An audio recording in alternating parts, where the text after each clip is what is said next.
Vamos iniciar então o nosso momento de reflexão. Que Deus abençoe a sua vida, que Deus te dê a graça dele derramada, para que você e eu possamos entender e aplicar aquilo que nós temos ouvido da palavra do Senhor. Amém? Para a gente iniciar o nosso momento de reflexão, eu gostaria de convidar a abrir a sua Bíblia no livro de Filipenses 3. Nós vamos ler o versículo 13 até o 15. Então abra sua Bíblia, por favor, em Filipenses 3. Vamos ler o 13, o 14 e o 15. O 13 nós vamos iniciar da segunda metade dele, que diz assim: esquecendo-me das coisas que ficaram para trás e avançando para as que estão adiante, prossigo para o alvo, a fim de ganhar o prêmio do chamado celestial de Deus em Cristo Jesus. Todos nós que alcançamos a maturidade devemos ver as coisas dessa forma. E se em algum aspecto vocês pensam de modo diferente, isto também Deus lhe esclarecerá. Nós vamos estar refletindo um pouco sobre algumas partes desse texto e alguns outros textos que a gente vai estar trazendo aqui também. Mas para a gente iniciar, eu queria fazer um exercício com você. Queria pedir agora que você pare um minutinho e comece a imaginar o seu futuro. Imagina o seu futuro agora.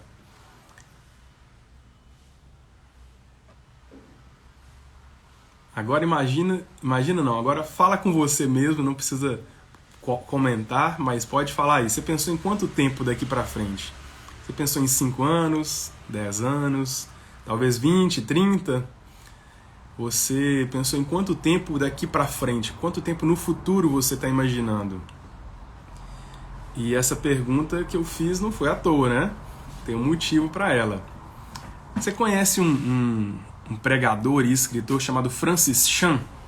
Ele é norte-americano, né? Mora nos Estados Unidos, é nascido nos Estados Unidos, mas a família dele, se não me engano, é chinesa. Aliás, eu acho que ele é chinês, se eu não me engano. Um dos livros dele ele fala que ele morou na China e tal.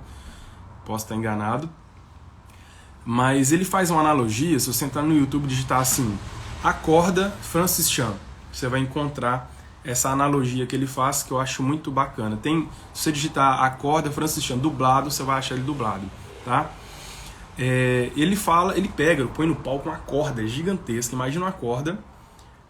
Vamos colocar a cor da corda, porque é importante ter essa diferenciação de cor, que você vai entender daqui a pouquinho. Uma corda branca. Essa corda tem, sei lá, infinitos metros. É lógico que é só do ponto de vista da ideia, né? Ela tem fim lá, tem alguns metros, mas ele pega a ponta dessa corda e vou pegar aqui imagina que isso aqui seja a ponta da corda e essa parte branca até ao final, posso colocar assim, daqui para lá continua a corda. Ele pegou uma ponta vermelha numa corda de infinitos metros e mostra uma pontinha vermelha de uns 10 centímetros. E ele fala que isso aqui, essa ponta vermelha, ela representa a nossa vida aqui na Terra. Nossos 100, 120, né, que a gente fala aqui, que a gente gosta de brincar. O pastor Horácio sempre fala que quer viver 120 anos e eu achei a ideia boa, então eu adotei para mim também. Eu convido você também a adotar essa ideia, né? Viver é muito bom. Mas vamos supor então que esses 120 anos que a gente vai viver na Terra aqui, 10 centímetros essa corda. E esse resto todo de corda aqui, infinitamente grande, que dá para dar a volta N vezes no mundo, na Terra, e sobra ainda infinitos metros de corda, infinitos quilômetros de corda. Essa parte branca que se estende, né, sem fim, é a eternidade. Então olha que interessante a analogia dele. Os 120 anos de vida estão aqui na parte vermelha, e a parte branca que vai até o infinito é a eternidade. E a gente gasta, né, muita energia, A gente gasta tempo pensando como é que vai ser daqui a 15 anos, daqui a 20 anos, quando eu me aposentar, quando eu fizer 60 anos eu quero me aposentar, então eu preciso trabalhar muito agora para juntar, para fazer isso, taraná, taraná. E a gente muitas vezes não pensa a partir do branco para frente. E depois? E a eternidade? O que nós temos feito hoje pensando no nosso futuro para a eternidade? Né? O tema dessa ministração é Vivendo para a Eternidade. E como tem sido a nossa vida hoje, pensando que a eternidade já começou, porque você percebe que é uma corda só, é uma vida só. Só que essa vida tem um momento onde nós estamos aqui, na Terra, né? E tem um momento que nós continuamos vivendo na eternidade. E é interessante que a gente se preocupa tanto, né? E parece que quando a gente imagina que a vida é só essa parte vermelha, é muita loucura a gente olhar para Paulo, a gente olhar para algumas pessoas hoje e pensar, esse cara ele tá deixando a vida dele toda de lado para fazer as coisas e tal, ele não tá aproveitando a vida, ele não tá pensando no futuro dele, né? Você já pensou isso, né? Quando você vê uma pessoa que é totalmente dedicada ao reino e às vezes a gente acha que esse cara é doido, não está curtindo, não está aproveitando. E quando a gente inverte, a gente começa a perceber que a vida ela começa aqui, mas ela continua, né? E vai até infinitamente, essa parte branca aqui, vai infinitamente para frente, para o futuro, que é o que nós chamamos de eternidade. Seria muito louco não ser como ele, né? Pensa só que aquilo que a gente faz aqui interfere, define o que a gente vai viver na eternidade. Então, se a gente parar para pensar, louco somos nós quando nos preocupamos somente com o nosso futuro daqui a 5, 10, 15, 20, 30 anos, que seja, daqui a 100 anos, que seja, né? Para quem é muito novinho, não faz muito sentido, mas quem tem 20 anos, preocupar com daqui a 100 anos, que é para dar os 120, né? E é importante lembrar também, né? Não estou falando aqui de forma alguma, não se preocupe em ser previdente, em fazer planos para daqui a 10, 15, 20 anos, isso é importante, é bíblico, tá? A questão é que isso não deve ser o único pensamento e não deve ser a prioridade maior da nossa vida. Entre fazer discípulos e fazer dinheiro, fazer discípulos é muito mais importante, porque fazer discípulos é para a eternidade. Porque fazer discípulos é um mandamento de Jesus, e se Jesus nos mandou fazer discípulos é porque é algo muito importante, não é verdade? Então, vamos entender que a gente deve sim ser previdente, devemos trabalhar, devemos fazer planos, devemos tirar férias, devemos sim descansar e curtir a vida normal, tranquilo, mas que isso não seja a prioridade principal da nossa vida. Tá me acompanhando? Então vamos continuar. Quando a gente lê, né, no versículo 13, que a gente começou a ler a parte B do versículo 13, Paulo falando assim, avançando para as coisas que estão adiante. Paulo está falando assim, eu vou avançando para o futuro. Aí você para e pensa, você acha que Paulo está falando daqui a 5 anos, daqui a 10 anos? Né? Paulo viveu para a eternidade, a vida dele foi... Inclusive, tem um texto que eu não me recordo agora o endereço, né? Mas tem um texto onde Paulo fala que eu considero tudo que as pessoas consideram como bom, eu considero como esterco. O bom é a cruz de Cristo, o bom é a minha vida para o Senhor Jesus, o bom é o meu futuro na eternidade. Né? E outra coisa, outro equívoco que você e eu muitas vezes cometemos, a eternidade já começou. Ela não vai começar quando nós partirmos dessa para melhor, quando nós morrermos ou quando Jesus voltar. A eternidade já começou. A eternidade, ela é uma corda, é uma linha do tempo contínua. Né? A corda, a analogia que o Francis Chan faz é com a linha do tempo. Então esse tempo, ele vai embora, ele continua. Né? E mesmo que hoje a gente esteja preso nessa questão do tempo cronos, né? Que na eternidade não vai ser assim, pelo que nós entendemos, mas para nós entendermos hoje aqui, nesse mundo que vivemos, podemos entender sim como uma linha do tempo, que não tem fim, tá? E é muito importante, né? Como que tem sido a nossa vida pensando na eternidade. Então a gente deve sim trabalhar, deve ser previdente, deve ser sábio, mas o objetivo nessa terra precisa estar além disso. A gente tem que viver com um propósito maior, né? Se você participou do culto de domingo pela manhã e pela noite, o pastor Horácio pela manhã falou sobre a identidade, né? E ele comentou sobre identidade de destino. E eu achei muito legal porque eu estava com essa palavra, né, no coração para estar trazendo para vocês aqui na live, que ela tem muito a ver com o nosso destino, não é? Você sabe quem você é, então você sabe também, você deve saber também para onde você vai. Aliás, você só vai saber para onde você vai com certeza e com tranquilidade se você souber quem você é em Cristo Jesus. Se você é filho de Deus, se você entende aquilo que o Senhor te chamou, você já sabe então qual é o seu propósito, né? Qual é o propósito de Deus para você e para mim aqui nessa terra. E assim nós vamos caminhando para a eternidade a partir de hoje, não quando chegar o grande dia, não é verdade? E uma coisa que o Francis Chan falou que eu achei muito interessante também, dá pra gente refletir nisso.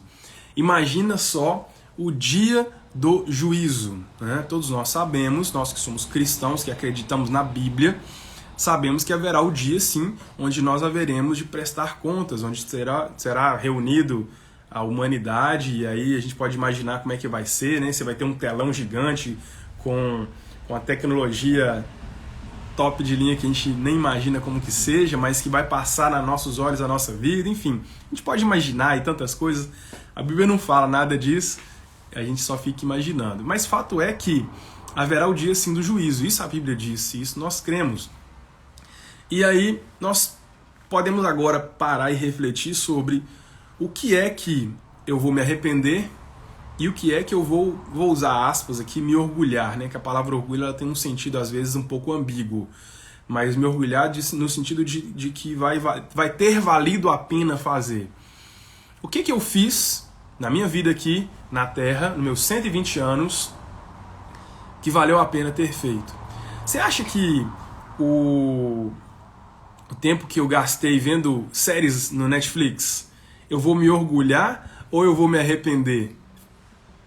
Gente, eu curto ver um filminho, tá? A série eu tenho evitado bastante porque vai prendendo a gente por um tempo mais longo e eu evito muito. Mas um filme eu gosto. De vez em quando a gente tá estressado, cansado, a gente quer distrair um pouco, relaxar. E nada melhor do que um filminho, uma pipoquinha, bacana. Mas naquele dia, esses filmes, essas 7.000 horas de filme que nós assistimos, você acha que isso vai trazer pra gente orgulho ou arrependimento porque a gente poderia estar fazendo algo mais importante para o reino de Deus? O Francis Chan fala isso e eu refleti um pouco sobre isso. Repito, existem momentos na vida, no dia, que a gente precisa descansar. Normal, natural, tá? Mas é pra gente refletir na questão do exagero muitas vezes, né? Hoje em dia a gente fala muito de maratonar filme, né? Uma coisa que não faz muito sentido, porque maratona envolve exercício, envolve correr e tudo. O cara fica sentado num sofá durante 6 horas vendo uma série sem parar e maratona essa série. Isso é uma coisa que eu acho que não é de se orgulhar de forma alguma, porque além de ser cansativo, o cara ainda vai perder aí horas e horas e horas, muitas vezes poluindo a própria mente, né? Dependendo do que ele está assistindo, dependendo do que a gente assiste. Então, o dinheiro que a gente está juntando e que a gente deixou para os nossos filhos, para os nossos netos e tal, isso é motivo de orgulho ou não? Sabe? Isso é uma coisa que é importante a gente pensar. Como eu disse, não significa que a gente não deva ser previdente, que a gente não deva trabalhar, mas significa que a gente tem que ter muito bem alinhadas as prioridades. Eu não devo deixar de cuidar da minha esposa, de cuidar dos filhos, de cuidar da minha família para ganhar dinheiro, porque com a falsa ideia, com a justificativa errônea, que a gente mesmo sabe que é mentira, de falar assim, não, mas eu estou trabalhando muito para prover para os meus filhos, para dar um conforto para minha família, olha só, eu faço tudo isso pela minha família, que mentira! A gente não faz isso pela família, pode até começar fazendo pela família, mas a gente é consumido pelo trabalho, ou pelo vício no trabalho, ou pelo desejo de ter, pela ambição de ter dinheiro. Percebe como as coisas vão se invertendo quando as prioridades da nossa vida não estão de acordo com a vontade de Deus? Então a gente tem que ter muita atenção com o que nós temos feito e como nós temos vivido, se é de acordo com aquilo que o Senhor nos capacita e nos ordena, porque se nós somos cristãos, temos a identidade bem definida em nós, somos filhos de Deus, filhos amados de Jesus, né, adotados por Ele, então nós podemos e temos condições de viver de acordo com a vontade dEle. Francis Chan escreveu alguns livros, e esses livros do Francis Chan eu li alguns. Um deles é Você e Eu para Sempre. É um livro escrito para casais, mas eu recomendo ele para quem não é casado também, né? Porque ele fala muito além do casamento, e tem 2 trechos do livro que eu vou citar para você, então eu vou ler aqui exatamente como está no livro. Está logo no capítulo introdutório, ele fala isso, quando ele fala que o livro dele não fala muito sobre como que um casal vai amar um ao outro, que a esposa é o mais importante, que você tem que fazer seu cônjuge feliz e tal, mas ele fala algumas coisas que eu acho muito interessante e queria compartilhar com você. 2 trechos. O primeiro deles: a consciência da eternidade nos afasta de discussões bobas. Não há tempo para brigar. Existem coisas melhores a serem conquistadas do que nossos próprios interesses. Há coisas demais em risco. Deus nos criou para um propósito. Não podemos nos dar ao luxo de desperdiçar a vida. Não podemos desperdiçar o casamento pela busca da felicidade individual. E o outro trecho é: escolhas difíceis feitas para a glória de Deus. Olha só, vou repetir. Escolhas difíceis feitas para a glória de Deus produzem um tipo bom e correto de dor. Uma dor que os cristãos precisam suportar neste mundo caído. É uma dor que nos torna mais fortes, mais santos e mais apaixonados por Deus e um pelo outro. No caso, ele está falando do cônjuge, né? Qualquer sofrimento por causa de Deus é um lembrete constante do futuro, lembra da eternidade? No qual toda dor será substituída pela glória ou por glória.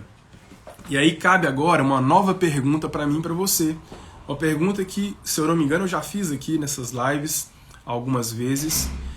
E a pergunta é: a sua vida é para a glória de Deus?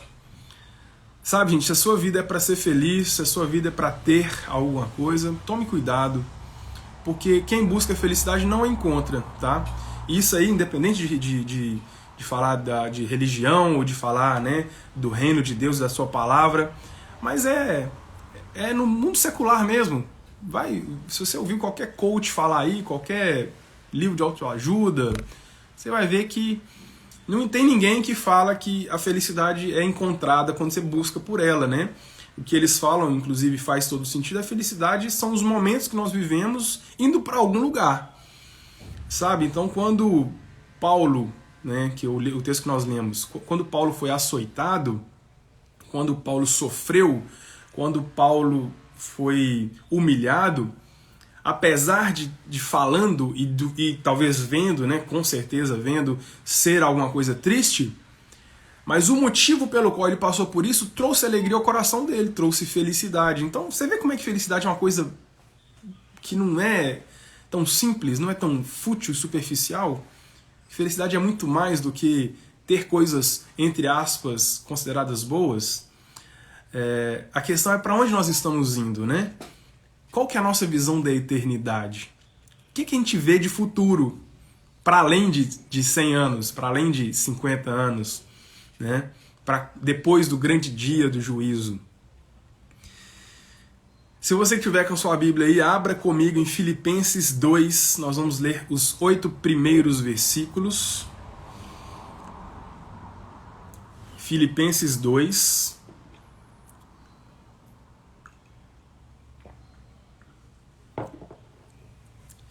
Filipenses 2, 1 a 8 diz assim: se por estarmos em Cristo, então ó, já tem a sua identidade, né? Estamos em Cristo. Se por estarmos em Cristo temos alguma motivação, alguma exortação de amor, alguma comunhão no Espírito, alguma profunda afeição e compaixão, completem a minha alegria, Paulo estava falando, completem a minha alegria, tendo o mesmo modo de pensar, o mesmo amor, um só Espírito e uma só atitude. Nada façam por ambição egoísta ou por vaidade, mas humildemente considere os outros superiores a si mesmos. Cada um cuide não somente dos seus interesses, mas também dos outros, né, dos interesses dos outros.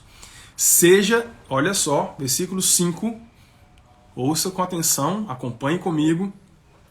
Seja a atitude de vocês a mesma de Cristo Jesus, que, embora sendo Deus, não considerou que o ser igual a Deus era algo que devia apegar-se, mas esvaziou-se a si mesmo, vindo a ser servo, tornando-se semelhante aos homens, e sendo encontrado em forma humana, humilhou-se a si mesmo e foi obediente até a morte, morte de cruz.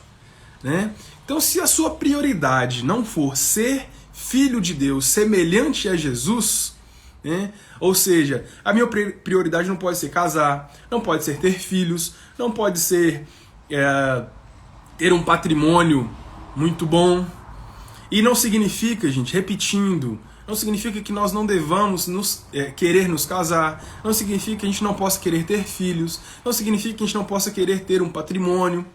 Mas isso não pode ser o principal na nossa vida, porque se for, a gente vai ser muito mais frustrado do que a gente já pode vir a ser no dia a dia, né? Porque no dia a dia a gente tem sim frustrações, a gente também tem aflições, a gente tem problemas, mas se esse for o nosso objetivo, a gente tem uma vida muito triste, sabe?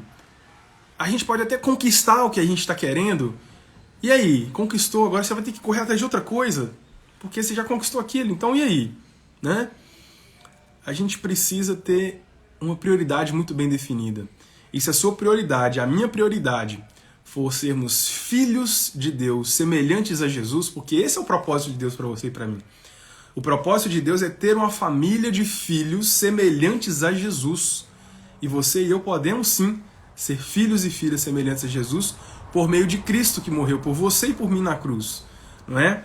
Como Jesus morreu na cruz, nós lemos agora aqui em Filipenses, no versículo 8, né? Sendo encontrado em forma humana, humilhou-se a si mesmo e foi obediente até a morte, morte de cruz. Essa morte de cruz não foi à toa. Foi porque ele nos amava, nos ama e deu a vida dele por nós, porque ontem o pastor Horácio falou sobre a libertação do pecado, da lei do pecado. A libertação da lei do pecado, se você não entendeu, ela foi por meio da cruz de Cristo. Porque Jesus pagou o preço pelos pecados, morrendo, porque o salário do pecado é a morte, está na palavra, né? A alma que pecar, esta morrerá. Jesus não pecou, mas ele morreu. Morreu por você, morreu por mim e ressuscitou, que é o mais maravilhoso, né? Nós nos gloriamos na morte de Cristo porque ele ressuscitou. Porque se não tivesse ressuscitado, não haveria glória. E hoje nós podemos ter uma nova vida, onde nós morremos com ele naquela cruz e com ele ressuscitamos, não para a nossa velha vida, mas para uma nova vida em Cristo. Uma vida que tem prioridades diferentes, uma vida que tem um propósito bem definido, uma vida onde nós temos uma identidade muito bem definida de filhos de Deus, semelhantes a Jesus. Mas, John, eu não sou semelhante a Jesus. E agora? Mano, se o Espírito Santo habita em você, você vai e eu vou sendo capacitado, amadurecido, de fé em fé, de glória em glória. A palavra de Deus diz que Jesus, ele aprendeu daquilo que sofreu. Você e eu vamos crescendo. O problema é que a gente tem muito crente que ele cresce, diminui, cresce, a vida tá só fé, depois só desastre, só depressão, só fé, só tristeza. Um dia eu tô o crente que vou fazer e tal, e no outro dia eu tô... Essa não é a vida do cristão de acordo com a palavra de Deus. É uma vida crescente. Hoje eu tô ok, amanhã eu tô ok mais um pouquinho, depois eu tô mais um pouquinho. E nós vamos crescendo, amadurecendo até a volta de Cristo. Esse é o propósito. A gente é humano ainda, estamos numa pele, num corpo que é limitado. Entenda isso. Mas com a mente de Cristo em nós vamos crescendo, vamos amadurecendo de fé em fé e de glória em glória. E aí, voltando aqui, né, ao que eu estava falando, se você tem uma vida que glorifica a Deus, esse é o propósito da sua vida, glorificar a Deus. Se você ler esse livro, né, Você e Eu para Sempre, uma das coisas que me impactou muito nesse livro é que Francis Chan e a Lisa Chan, a esposa dele, escrevem falando que o casamento não é para o outro ser feliz ou para a gente ser feliz, mas é para a glória de Deus. Se através do meu casamento com a Dilemara, com a minha esposa, o Senhor for glorificado, gente, para você pensar que Jesus, na Bíblia, é chamado de noivo. Nós, a igreja, somos chamados de noiva. Então, o esposo e a esposa, eles têm uma analogia com Cristo e a igreja. Então, se eu trato a minha esposa como Cristo trata a igreja, como Cristo, se eu amo a minha esposa como Cristo ama a igreja, eu estou testemunhando de Cristo para o meu colega, para o meu próximo. E quando eu ouço alguém falando assim, pensa comigo a situação, você está lá, mas o seu cônjuge, e aí você está tratando o seu cônjuge normal, do jeito que você trata, porque isso é natural, não é para ninguém ficar forçando a barra, a gente tem que ser transformado, e a transformação vai gerar a mudança de comportamento, tá? Não pense que é o contrário, porque não é. Mas você está tratando o seu cônjuge como Cristo trata a igreja. Vamos pensar no marido tratando a esposa. E uma pessoa vem até você e fala assim, cara, que legal o jeito que vocês se tratam, que legal como vocês se amam. Aí você olha para a pessoa e fala assim, hã? Como assim? Eu não fiz nada. Mas o que é que aconteceu? O que você está falando? Não, porque você faz isso, isso e isso.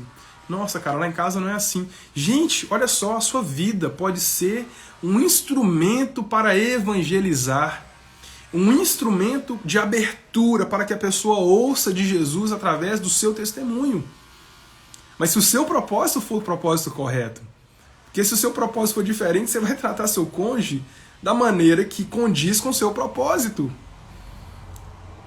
Se o seu propósito for ter uma vida financeira bem-sucedida, você vai deixar o seu cônjuge, seus filhos, seus pais, sua família em segundo plano.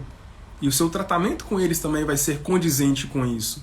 Percebe como é que as coisas vão... É um efeito cascata? Amigos, Deus tem coisas maravilhosas para nós. Mas a gente tem que viver para a glória dele. Porque Jesus, quando veio à Terra, não viveu para a própria glória. Ele se humilhou, não é o que nós lemos? Para viver para a glória do Pai. E hoje nós vivemos para a glória do Filho e do Pai também, juntos, não é verdade? 2 Coríntios 1:20, para a gente entender que até... Vamos ler primeiro. 2 Coríntios 1:20 diz assim, pois quantas forem as promessas feitas por Deus, tantas tem em Cristo o sim, por isso, por meio dele, de Cristo, o amém. É pronunciado por nós para a glória de Deus. Só para você entender um pouco melhor esse versículo, nós estamos aqui recebendo uma bênção maravilhosa. Você já deve ter ouvido o pastor Horácio falando que do Velho Testamento nós temos para nós as promessas, não é? Esse texto nos traz as promessas de Deus para nós hoje, né? A lei do pecado, a lei de Moisés, né? Não a lei do pecado, a lei de Moisés, que é uma lei boa, que foi criada para que nós pudéssemos entender o que é o pecado, a lei de Moisés que também leva a Cristo. Se você estava no domingo, você ouviu sobre isso, a lei era o tutor. Se você estava na live de ontem, pastor Horácio, a lei é o tutor, a lei é aquela que cuida até que Cristo venha, e veio. Então a lei, nós já não estamos mais debaixo da lei, mas debaixo da graça. Mas as promessas continuam sobre a sua vida e sobre a minha vida.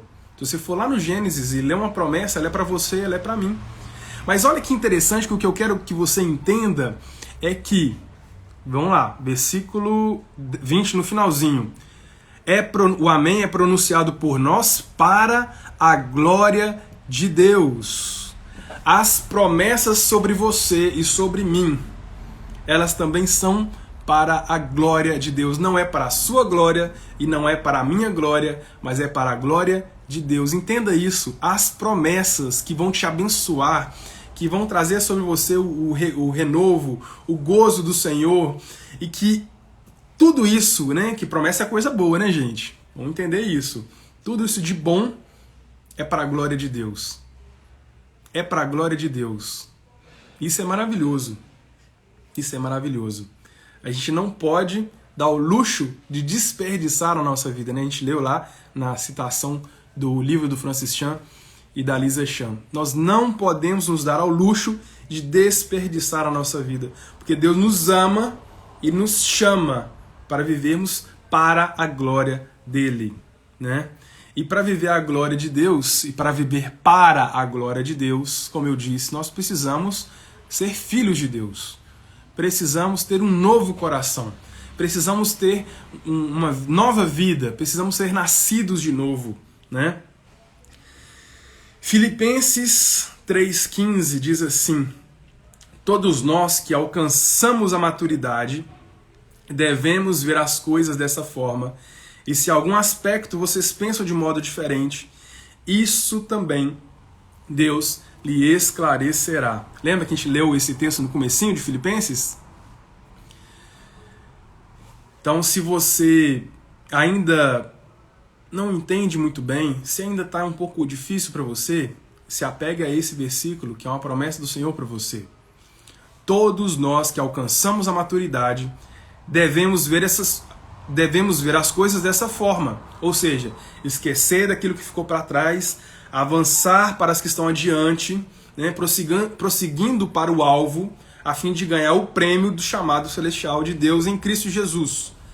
Né? E aí Paulo fala, todos nós que alcançamos a maturidade devemos ver as coisas dessa forma. Mas, calma aí, você não alcançou a maturidade ainda, ou eu não alcancei a maturidade ainda, se algum aspecto vocês pensam de modo diferente, isso também Deus lhes acrescentará. Sabe, queridos, a palavra de Deus fala para mim e para você que aquele que pede sabedoria, né, pode ficar tranquilo, peça que Deus a dará. Deus vai dar sabedoria para você e para mim. Você quer saber outra coisa também, que é muito legal, que a gente pode e deve pedir com frequência? O Espírito Santo. Né? Jesus falou que quem é esse que como é que é? Se o filho pede para o pai pão, o pai vai dar pedra? Não vai, não é isso? Quanto mais o Senhor dará o Espírito Santo aos que pedirem. Né? Se não me engano, é assim que está escrito no versículo. Então peça a Deus o Espírito Santo sobre a sua vida. Peça a Deus uma vida de sabedoria.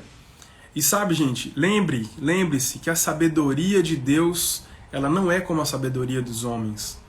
Eu já falei algumas vezes aqui que nós temos alguns conceitos no mundo diferentes dos conceitos da palavra.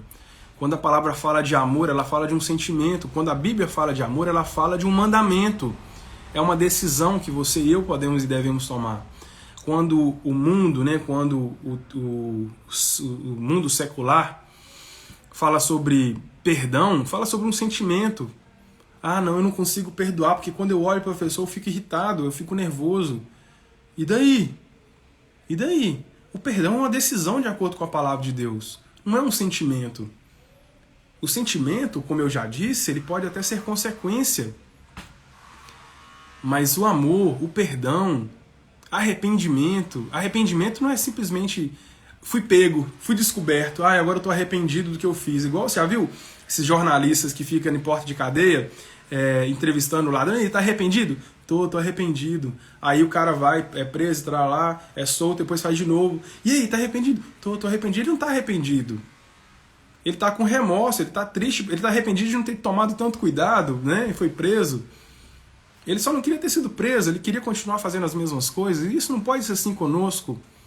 O arrependimento, de acordo com a palavra de Deus, ele é metanoia, ele tem a mudança de atitude, a mudança de direção. Tô indo para cá, eu me arrependi, eu vou mudar, eu vou deixar de fazer isso aqui, né? Não quero mais fazer isso aqui. Mas não, fiz de novo, mas foi porque premeditou ou foi porque, entre aspas, você já está tão habituado a fazer e fez sem querer? Porque acontece, né? O cara tá tão habituado a falar mentira que um dia ele decide, nasceu de novo, tem um novo coração e falou mentira. Aí, amigão, sabe o que acontece? A gente pede perdão. Ô, fulano, o que o Espírito Santo vai te falar? Se ele habita em você, você já nasceu de novo, tem o hábito da mentira no passado, né? Aí você vai falar uma mentira de novo, o Espírito Santo vai falar com você, você vacilou aí, amigão. Te falei, nós estamos agora em outra vibe, não tem mais esse negócio de falar mentira. Aí você fala assim, falei mentira, nem precisava. Aliás, nunca precisa, né? Volta no irmão e fala assim, irmão, me perdoa, o que eu falei, na verdade, não era o correto, o certo é isso, isso e isso. Isso é lindo. Você está amadurecendo, você está crescendo. Percebe? Eu dei um exemplo de mentira, que é uma coisa fácil de entender, mas é com tudo. Eu tinha o hábito de ser grosso, né? De falar de uma maneira ríspida com as pessoas. Hoje menos, preciso melhorar ainda. Mas eu já cansei de pedir perdão para os meus irmãos da Comuna Kids, para os professores da Comuna Kids. Voltava e falava, poxa, querido, eu falei com você de uma maneira indelicada, eu não quis ser grosseiro com você, você me perdoe, porque eu amo você. Eu quero que você entenda o que eu quis dizer, que foi isso, isso e isso, por causa disso. E hoje, ainda com a minha esposa, às vezes eu falo alguma coisa, ela fala assim, você foi grosso comigo, não foi delicado, não gostei de ouvir dessa maneira. Aí eu saio, paro, penso, falo, meu Deus, como é que eu falo, como é que eu faço? Aí o Espírito Santo capacita, a gente volta e fala, meu bem, eu queria dizer isso, isso e isso, quando você faz assim, eu prefiro assim, vamos... Aí ela vai, fica feliz e fala comigo, meu bem, é assim que eu gostaria de ouvir de você. Gente, isso é crescimento. A palavra de Deus fala para nós nos despojarmos do velho homem, é isso. Aqueles hábitos que estão entranhados na nossa carne por causa da vida antiga, a antiga maneira de viver, elas vão sendo arrancadas de nós aos poucos, dia após dia, vamos sendo aperfeiçoados. A questão é, somos filhos de Deus? Temos a nossa identidade bem definida? Então, você pode ficar tranquilo que com o Espírito Santo habitando em você, nos capacitando a crescermos dia após dia, ano após ano, até a volta de Cristo Jesus, para a gente continuar vivendo na eternidade. O que a gente faz hoje é tão importante quanto o que a gente vai fazer na eternidade. E o que a gente faz hoje reflete na eternidade. Você já parou para pensar nisso? Que a eternidade, ela já começou. Cadê a minha canetinha aqui, ó? A parte vermelha, lembra da corda, né? A pontinha vermelha e o resto da corda continua.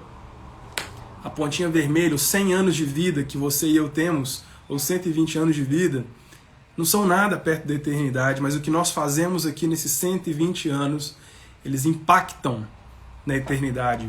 Porque um discípulo de Jesus que você é usado para fazer, uma vida que você é usada para levar a palavra de Deus, isso impacta no Evangelho, isso impacta no reino de Deus, isso impacta na eternidade. A nossa nova vida em Cristo tem que ser nova. Não pode ser uma nova vida igual à antiga. Percebe? Percebe que o que Deus tem para você é muito maior, é muito além do que o mundo tem para oferecer. É uma vida que quando a gente chegar naquele grande dia, a gente vai ter o orgulho de ver o que foi feito, de ver para que fomos usados. Gente? Porque a gente sabe que não é nada pela gente, é o Espírito Santo que em nós habita. E que assim seja na sua vida, que assim seja na minha vida, que nós possamos crescer a cada dia. Para a glória de Deus, sabe, gente? Não é para a sua glória, não é para a minha glória, que isso tenha ficado claro para você e para mim. Mas para a glória dele, de fé e fé, a cada dia, em nome de Jesus.